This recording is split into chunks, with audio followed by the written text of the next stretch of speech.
cadre du parti politique, parti cher à Corneille Nangaa, un parti dignité du Congo et de son peuple. Il est au micro de Angela Kisikou.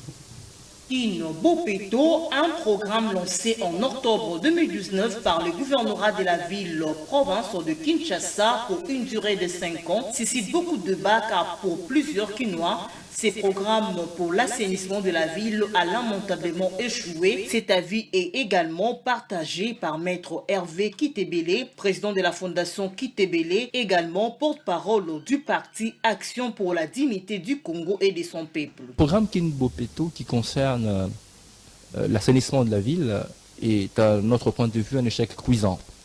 Parce que d'ailleurs, il y a, je pense, 2, 3, 4 jours, à Kinshasa, il y a eu des émeutes, je pense à Kitambo, où il y a eu une décharge publique qui a pris feu.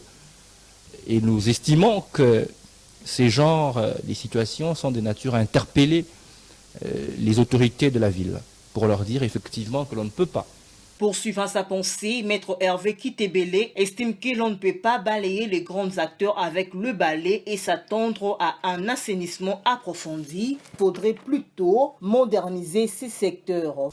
On ne peut pas avoir une ville toute sale parce que ces autorités nous exposent à la maladie. Et ne serait-ce que d'un point de vue humain, cela n'est pas du tout bon. Et politiquement, nous pensons que l'Assemblée provinciale doit prendre les choses en main. Il devrait jouer son rôle de manière à ce que soient interpellées ces personnes qui doivent bien faire les choses.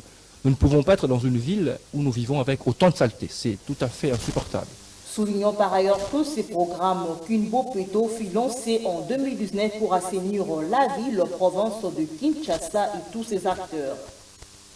Parlons sport pour boucler cette grande édition du journal à travers un communiqué rendu public le 24 avril 2023. Le bureau du Conseil de la Fédération internationale Football Association, FIFA en sigle, a décidé de nommer un comité de normalisation pour la Fédération de Congolais de Football Association FECOFA, conformément à l'article 8, alinéa 2, statut de la FIFA. Commentaire de Lévin Bouya. Ce comité aura pour mission de gérer les affaires courantes de la FECOFA, à ce que les membres du comité électoraux soient élus par le congrès de la FECOFA, en accord avec les nouveaux statuts et les nouveaux codes électoraux de la fédération approuvés